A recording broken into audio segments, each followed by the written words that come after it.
ඉතින් යාළුවනේ අද අපි කතා කරමු ඉන්වින්සිබල් සීරීස් එකේ ග්‍රෑන්ඩ් රීජන්ට් ත්‍රැග් ගැන. ස්පොයිලර් වෝනින් එකක් දෙනවා. ඉන්වින්සිබල් සීරීස් එක බලමු නැති කට්ටියටත් සීසන් 4 කම්ප්ලීට් කරපු නැති කට්ටියට. ඉතින් යාළුවනේ ත්‍රැග් කියන්නේ උපතින්ම එයාව යූජෙනික්ස් වලින් බ්‍රීඩ් කරපු එක. කියන්නේ සිලෙක්ටිව් බ්‍රීඩින්. එයාව උපදවන්න හොඳම පුරුෂය සහ හොඳම ස්ත්‍රී වර්ගය විල්ටර්මයිට්ලා දෙන්නේ තෝරලා තමයි ත්‍රැග්ව මේ විල්ට්‍රම් වලට බිහි කරන්න. ත්‍රැග්ගේ දෙමව්පියන්ම ගත්තොත් යාළුවනේ එයාගේ අම්මා ගැන ලොකු සඳහනක් නැහැ. හැබැයි එයාගේ තාත්තා ළඟම හිටපු කවුන්සලර් කෙනෙක්ලු මේ එම්පරර් ආගාට්. ඉතින් එයා සිලෙක්ට් කරලා තියෙනවා මෙන්න මෙයාව බිහි කරන්න උදව් වෙන්න. තව දෙයක් තමයි ත්‍රැග් රෝයල් කෝට් එකේම ඉපදිච්ච එක්කෙනෙක්. ඉතින් එයා රෝයල් කෝට් එකේ තියෙන රහස්, ඒ රාජ්‍ය රහස්, ඒවද ගොඩාක් ස්ට්‍රැටජීස්, ප්ලෑන්ස්, ඒවා ගොඩාක් දේවල් එයා දැනගෙන හිටියා. ඉතින් ත්‍රැග්ගේ මේ ෆිසිකල් පොටෙන්ෂල් එකට ගැලපෙන විදිහට මෙයාව උපතින්ම තියෙන හැම සටන් ශිල්පයෙන්ම මෙයාව පුහුණු කරලා ගන්නවා. හරිම රූත්ලස් අප්බ්‍රින්ගින් එකක්. ඒක තමයි මෙයා මෙච්චර ෆියර්ස්. ඒ විතරක් නෙමෙයි යාළුවනේ, ත්‍රැග්ට උගන්වනවා විල්ටර්මයිට් අයිඩියොලොජි. කියන්නේ විල්ටර්ම් එම්පයර් එකේ අධිරාජ්‍යයේ අයිඩියොලොජිස් සහ ගොඩක් වෙලාවට මේක ෆලෝ වෙන්නේ ඩාවිනිසම් වගේ. ඒ කියන්නේ නැචරල් සිලෙක්ෂන් කියන එක.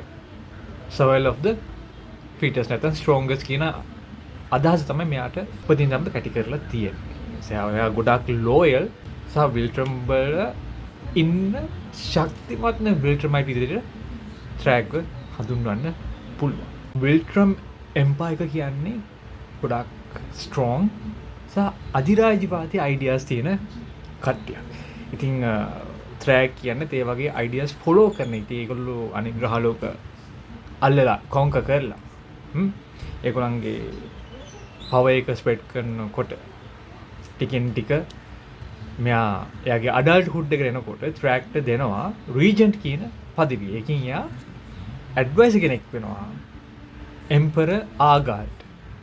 ඉතින් එයාගේ personal military and strategic adviser කෙනෙක් විදිහට වැඩ කරනවා. ඉතින් එක දවසක් මේ රෙලෝනියන් ටෙරිටරි එකේ නේටිව්ස්ලා මේගොල්ලොත් එක්ක ගැහැමෙලාම ගැටුම් ඇති කර ගන්නවා කියලා ප්ලැනටරි කල් එකට, ඒ කියන්නේ පොපුලේෂන් කන්ට්‍රෝල් එක නැත්නම් ස්පෙસિෆික් කට්ටියක් ප්ලැනට් එකකින් අයින් කළා දාන සීනට එනවා මෙන්න මේ විල්ට්‍රම් කවුන්සිල් එකේ. ඒ කවුන්සිල් ඉන්න තේඩස් කියන කැරක්ටර් එක එයා ඒකට විරුද්ධ වෙනවා. ඉතින් දවස් කීපයකට පස්සේ එම්පරර් ආගාල්ව ඝාතනය කරන මෙන්න මේ තේඩස් විල්ට්‍රම් ට්‍රැඩිෂන් එකට අනුව ග්‍රෑන්ඩ් රීජන් පදවිය හම්බ වෙනවා ත්‍රැග්ට.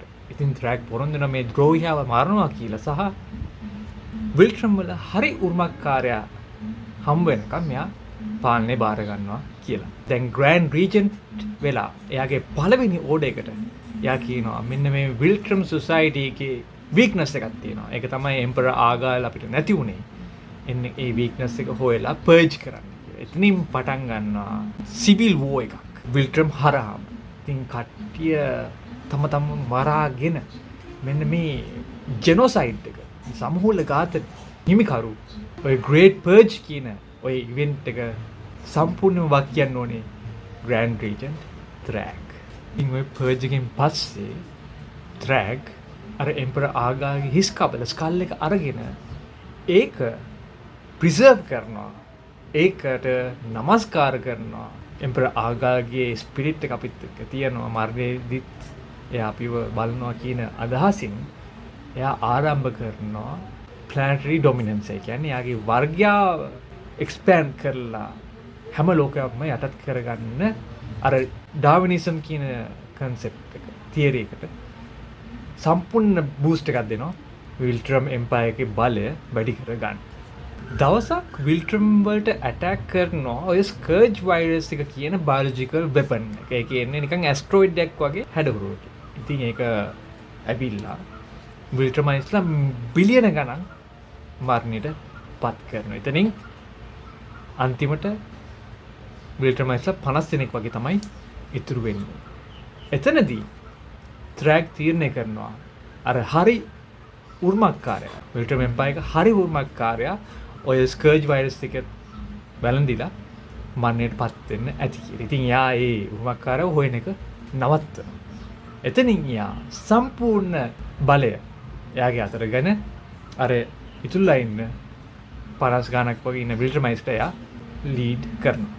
ඔය ඉවෙන්ට් එකෙන් පස්සේ තමයි ත්‍රැග් නෝලන්ව එවන්නේ පෘථුවියට චෙක් කරන්න මේ ස්පීෂිස් අපේ මේ හියුමන්ස්ලා ඒගොල්ලොත් එක්ක කම්පැටිබල්ද ඒගොල්ලන්ගේ වර්ගයා වැඩි කරන්න පුළුවන් පොටෙන්ෂල් එක අපිට තියෙනවද කියලා බලන්න. ඉතින් තමයි ඉන්වින්සිබල් ස්ටෝරි එක පටන් ගන්න. දැන් අපි බලමු ත්‍රැග්ගේ ඇබිලිටිස්, ෆිසිකාලිටි එක සහ ඇයි මෙයාට ස්ට්‍රෝංගස්ට් විල්ටර්මයිට් කියන ටයිටල් එක ලැබිලා තියෙන්නේ කියලා. ඉතින් යාළුවනේ පවර්ස් ඇන්ඩ් ඇබිලිටිස් ගත්තම ත්‍රැග්ට තියෙනවා ඩීසෙලරේටිං ඒජින් කියන ඇඩ්වාන්ටේජ් එක. ඒක හැම විල්ටර්මයිට් කෙනෙක්ටම තියෙන. හැබැයි ත්‍රැග්ගේ DNA ගොඩක් පෝටන්ට් නිසා අපි දකින ත්‍රැග් ඔය TV සීරීස් එකේ අවුරුදු 1000 ගාණක් වයසයි. 2000 පැනපු එක්කෙනෙක්. ඉතින් තාමත් යාගේ රවුල කළුයි. තාමත් යූත්ෆුල් අපියරන්ස් එකක් තියෙනවා ත්‍රැග්ට. මොකද යාගේ එච්චර පියෝ විල්ටර්මයිට් ජෙනෙටික්ස් තියෙන විල්ටර්මයිට් කෙනෙක්. එයාගේ ජීන්ස් නැත්නම් ජාන ගොඩක් ඩොමිනන්ට් නිසා යාට ගොඩක් ස්පීෂිස්ටත් එක්ක යාට ඔෆ්ස්ප්‍රින්ග්ස් නැත්නම් ළමයි බිහි කරන්න පුළුවන්කම තියෙනවා. තව දෙයක් තමයි ඔය විල්ටර්මයිට් DNA එකකින් හැදුණු ළමෙක් ඕනම ස්පීෂිස් එකකින් කාලයක් යනකොට අර විල්ටර්මයිට් ජීන් එක ඕවර්ටේක් කරනවා. ඒ කියන්නේ ඒගොල්ලෝ ඉපදුනේ ඒ මවකගෙන් හෝ තාත්ත කෙනෙක්ගේ වෙන ස්පීෂිස් ඒගොල්ලන්ගේ ඒ කැරක්ටරිස්ටික්ස් එහෙම නැතිලා යන දෙයක් තියනවලු මෙන්න මේ ඉතාමත් පෝටන්ට් විල්ටර්මයිට් ජීන්ස් වල. ඒ කියන්නේ මාක් 99.9ක් ඇත්තටම බැලුවොත් විල්ටර්මයිට් කෙනෙක්. යාළුවනේ ත්‍රැග්ට තියෙනවා ස්පෙෂල් බැලන්සින් සිස්ටම් එකක් කන ඇතුලේ. කියන්නේ හැම විල්ටර්මයිට් කෙනෙක්ටම එක තියෙන ඒගොල්ලන්ට පියාඹන්න පුළුවන්. හැබැයි ත්‍රැග්ගේ ස්පීඩ් එකයි ප්‍රිසිෂන් එකයි එක්සෙප්ෂනල්. අනිසා කියලා විල්ටර්මයිට් කෙනෙක් ඉන්න. එයාගේ ඒ දැනට ෆාස්ටස්ට් ෆ්ලයිට් එක තියෙන. හැබැයි එයාව සර්පාස් කරන්න පුළුවන්. එන්න මේ ත්‍රැග්ට. ත්‍රැග්ගේ සුපර් හියුමන් ස්ට්‍රෙන්ත් එක ගත්තොත් අපි TV සීරීස් එක දකිනවා වගේ සාමාන්‍යයෙන් මං හිතන විදියට 10 ගුණයක් 20 ගුණයක් නෙමේ 100 ගුණයක් වගේ වැඩි සාමාන්‍ය විල්ටර්මයිට් කෙනෙක්ට වඩා. ඔයාලා දකින්න නැති නෝලන් පංච් එකක් කෑවා. කෙලින්ම වැටෙන ඇස්ටරොයිඩ් එකක් වගේ විල්ටර්ම් වලට ඊට පස්සේ ආයි විල්ටර්ම් වලින් ඉඳන් ත්‍රැග් ගහනවා නෝලන්ට. එයා පංච් එක බිල්ඩ් අප් කරනකොට වැකියුම් එකක් හැදෙනවා. ගහපු පංච් එකකින් නෝලන් ආයි ආස උඩට එනවා. තව දෙයක් තමයි මාක් දකිනවා ත්‍රැග් ඔලිවගේ අතක් ගලවලා ගන්නවා. මාක්ගෙන් ත්‍රැග්ට පංච් කරනවා. ඔයා දැක්ක නිකන් අමුතු කූල් ඉෆෙක්ට් එකක් තිබ්බ අර පංච් එක ගහනකොට නිකන් අර ස්කල් එකක් වගේ පේන්න පටන් ගත්තා. ත්‍රැග්ට කිසිම ඩැමේජ් එකක් නැහැ. හැබැයි කොමික් එකේ මේ පැනල් එක බලන්න මෙතනදී මාක් ගහන පංචස් වලින් ත්‍රැග්ට ලේ පයින්නවා. මං හිතන විදියට කොමික් එකත් එක්ක මේ යන TV සීරීස් එක මේ වෙච්ච දේත් එක්ක ප්ලොට් එක පොඩ්ඩක් වෙනස් වෙන්න පුළුවන්. මොකද ත්‍රැග් මෙතනදී අන්ටචබල්. අපිට හිතා ගන්න බෑ මාක් කොහොම මෙයාව ඩිෆීට් කරයිද කියලා. තව ත්‍රැග්ගේ සුපර් ස්පීඩ්, 9-in-1 ability හැම විල්ටර්මයිට් කෙනෙක්ටම තියෙන පවර්ස් මෙයාට එනකොට මෙයාට 100 ගුණයක් වැඩි වෙනවා. දවස් ගානකින් හීල් වෙනලු තුවාලයක් මෙයාගේ පැය ගානකින් හීල් වෙන්න පුළුවන්. ඔයාලට මතක ඇති ස්පීඩ් එක ගැන කතා කරොත් තේඩස්ට රියැක්ට් වෙන්න කලින් මිනිහාගේ ඔළුව ගලවලා ගත්තා මෙන්න මේ ත්‍රැග්. නෝලන්ට පංච් කරපු මනුස්සයා විල්ටර්ම් ඉඳන් නෝලන් උඩ විසි වෙද්දිම මිනිහත් ආසට ඇවිල්ලා ඉවරයි. ඔයාලා දන්නවා අර බිලියන ගණක් මරපු අර ස්කර්ජ් වෛරස් එක බයොලොජිකල් වෙපන් එකකින් උත් ත්‍රැග් බේරුනේ. යට කිසිම ඉෆෙක්ට් එකක් උන්නේ නැහැ. මොකද එයාගේ ඉමියුන් සිස්ටම් එක එච්චර ඉෆෙක්ටිව් නිසා. මෙයාට දවස් ගණන් කන්න නැතුව ඉන්න පුළුවන්. සෙල්ෆ් සස්ටේනන්ස්. මෙයාට දවස් ගණන් උස්ම ගන්න නැතුව ඉන්න පුළුවන්. ස්පේස් බැටල්ස් වල ස්පේස් ට්‍රැවලින් වල යාළුවනේ මෙයාට ඇබිලිටිස් තියෙනවා. ඇබිලිටිස් කියන්නේ මෙයා සයිකොලොජිකල් වෝෆෙයාර් එකක් පාවිච්චි කරන්න හොඳට දන්නවා. මම උදාහරණ ඉදිරියට ගත්තොත් මෙයා හරිම ඉන්ටිමිඩේටින්. ආට තැති ගන්නන පර්සනැලිටි එකක් තියෙනවා. මෙයා තරහ පෙන්නත් නැහැ, බය පෙන්නන්නෙත් නැහැ. හරිම කාම්. ගොඩාක් තරහ ගියාමත් මෙයා ඒකට රියැක්ට් වෙන්නේ නැහැ. ඒක හරිම භයානක පර්සනැලිටි එකක්. ඔයාලා දකින්න ඇති කොන්ක්වෙස්ට් ඕඩර් එකක් රිෆියුස් කරනකොට මෙයා බලලා කිව්ව මට දෙසරයක් කියන්න තියන්න එපා කියලා. කොන්ක්වෙස්ට් බල්ලෙක් වගේ කටපියන් හිටියා. අනිත් එක මෙයා හරියම ඉෆෙක්ටිව්. මෙයා තීරණයක් ගත්තොත් ඒ තීරණෙම ඉන්න එක්කෙනෙක්. හොඳ ලීඩර්ෂිප් ක්වොලිටිස් තියෙනවා. මෙයා ඉපදුනේ මෙයා හැඩි දැඩි වුණේ රෝයල් කෝට් එකේ. ඒ ඉතින් ඒගොල්ලෝ ලීඩර්ස්ලා වටේ තමයි මෙයා ජීවත් වුනේ. මට ඒ නොලෙජ් එක තියෙනවා. තව ගොඩාක් 100 ගණන් 200 ගණන් 1000 ගණන් යුද්ධවල සම්බන්ධ වෙච්ච විල්ටර් මයික් කෙනෙක්. එයාව ඉපැද්දුවේ වෙපන් එකක් විදියට එක පර්පස් එකකට. එයාට හියුමන් ඉමෝෂන්ස් වැඩිය එයා කෙයා කරන්නේ නැහැ. හැබැයි ලুকু ලොස් එකක් විල්ටර් මයික් කෙනෙක් මරනම. නැත්තම් විල්ටර් මයික්ස්ලා දහස් ගණක් මෙයා මරනව දැක්කම නැත්තම් එයාගේ හෝම් ප්ලැනට් එක විල්ටර්ම් විනාශ වෙනකොට පොඩි ප්‍රොවොකේෂන් එකක් වුණා. එතකොට එයා පොඩ්ඩක් එයාගේ ෆීලිංස් ඩයරෙක්ට් කන්ට්‍රෝල් කරගන්න බැරි වුණා. එතනදී එයා තවත් ඩේන්ජර්ස් වුණා. එතනදී තමයි එයා තේඩස්ගේ ඔලුව ගලවලා ගත්තේ. නෝලන්ගේ ටෝසෝ ගැතුනේ අත යවුවා. තව ටිකේ මාක්වත් මරනවා. හැබැයි එයාගේ ෆීලිංස් කන්ට්‍රෝල් කරගන්න පුළුවන් වුණා. අර විල්ටර් මයික්ස් ගොඩක් මැරලිනව දැකලා එයාම කියනවා අපි නැති කරගත්ත ඇති මෙතන ඒක නවත්තමු කියලා. මෙයාගේ වීක්නසස් ගත්තොත් යාළුවනේ එයා හයි ෆ්‍රීකවන්සි නොයිසස්. ඒගොල්ලන් කන් හරි සෙන්සිටිව්. ඒකට පොඩක් වීක් වෙන්න පුළුවන්.